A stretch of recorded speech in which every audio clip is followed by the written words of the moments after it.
Hi, team. I wanted to start this series off by talking about one of my main responsibilities on any show I'm on, something that every first AD on every project does, which is make a schedule for the shoot. I know we all have schedules in our daily lives. We're familiar with the concept and the purpose they serve. In this instance, the schedule is the document that shows the cast, the crew, all departments, the studio, everybody involved, what scenes we're going to shoot on what day. So they can plan accordingly and prioritize their work in line with what our shooting order is. The length of the schedule, the number of days in the schedule will vary project to project. Something like All American for the CW, we did in 8-day increments, so 8-day episodes. Larger shows like some of these limited series adventures for HBO can be over 100 days. So it really varies project to project. But regardless of the length of the shoot, the number of days on the shoot, the process of making the schedule is generally the same every time. So I thought I could walk you through the process. I thought let's make a little fake schedule together. And that is, I think, the best way to just show you the steps involved. Because why not? Let's do it. It's going to be great. The first step in making a schedule is a process called breaking down the scripts. Everything starts with the script. That is our Bible in this process. Basically, what we're going to do is go scene by scene and input into some scheduling software all of the details of the scene. That is step one. So I wrote a fake scene here that we can use as a guide for this process, just a very simple fake scene to help the conversation. So step one, read the scene. Interior bar, night. Linda walks into the bar and orders a drink.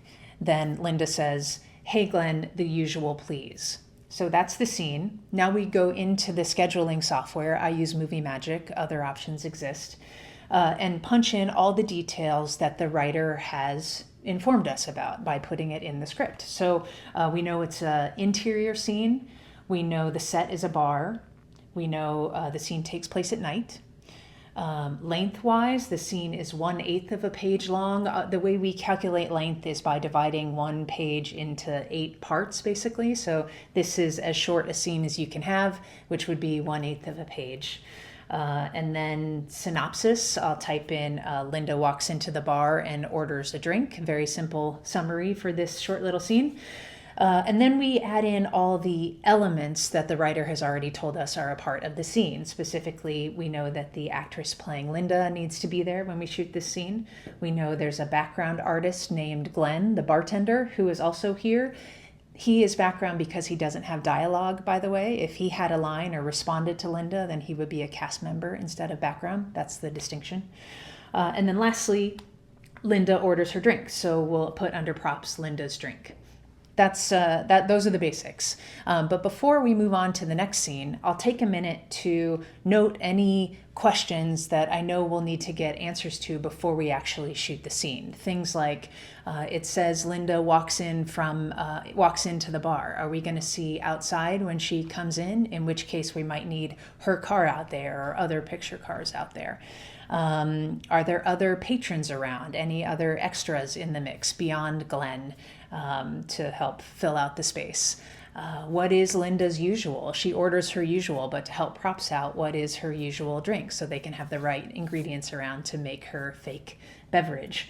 So you do that analysis for every scene until every scene has become a strip in this list of all of the scenes. And again, we just have 7 scenes here to help this little fake schedule we're making, but depending on the show, there can be 40 scenes for something like All American that we mentioned, or over 400 for some of these larger shows we're also talking about. So that is the process of breaking down the scripts. And next is moving all these strips, these puzzle pieces around into a schedule, which we'll talk about now. Superhero pose. Okay, so now to make the actual schedule, which involves building realistic 12-hour shooting days until every strip that we've talked about has a home in the schedule, has a day that it's assigned to shoot. So you use your gut a bit with how long you think it's going to take to shoot certain scenes. You use logic with trying to pair all the scenes at one location to happen together. You know that you're going to shoot the show out of order. No show shoots from scene 1 to scene 40 in order. You'll try to get everything done at one location and then move to the next location.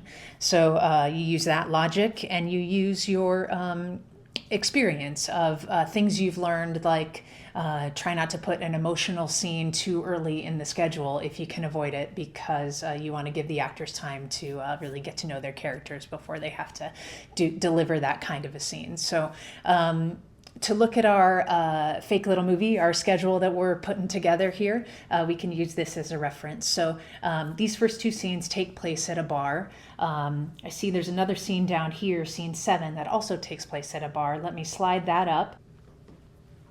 And that seems like a realistic day. It's a good amount of work. The page count isn't too high. Seems doable to me. But let's say hypothetically that this scene 7 didn't exist in the show, that wasn't a scene that was written. So I'll delete that. So now we're looking at just 2 pages of work at the bar, which isn't enough to fill a day. What else can I put on that day to fill the day out? Looking at our options here, maybe this Glenn's pickup, this driving work could happen there. If we can find a road near the bar to shoot the driving work on. I'll put that guess for now because you got to start somewhere. But you are doing a lot of guesses at this point, which is fine because the schedule is going to change 100 times before we actually shoot the show. You're going to learn so much in prep about what locations are near one another. From conversations with the director and the director of photography, you'll learn that there are scenes that they think are going to take a lot longer because they have like a specialty shot or something they're adding to it, or scenes that'll take less time than what my gut was.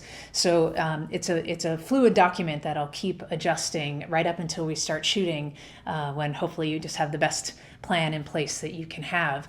But also it will keep changing once we are shooting as well. It's a living document that needs to reflect if, let's say, an actor gets sick and can't shoot with us on a couple days that we thought they would be available to us. We have to find other things to shoot that day, which is going to change the overall game plan. Or if it's going to rain on a day that you were planning to shoot a baseball game, you need to pivot because you can't shoot the game in the rain. It won't match story-wise. So it is a living document that is constantly adjusting to the reality of the shoot.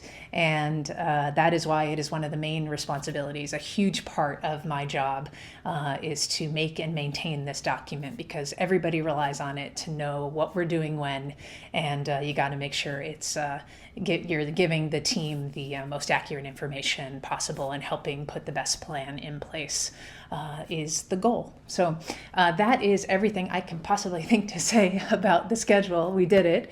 I'll be back soon to talk more about some of the stuff happening in prep before I even go out of town to work on the show. Next up is actually finding a place to live in Atlanta, which is where this next show will be taking place. So I'll tell you a little bit more about that process shortly. Okay, thanks for watching. Hope it was informative. More very soon. Bye.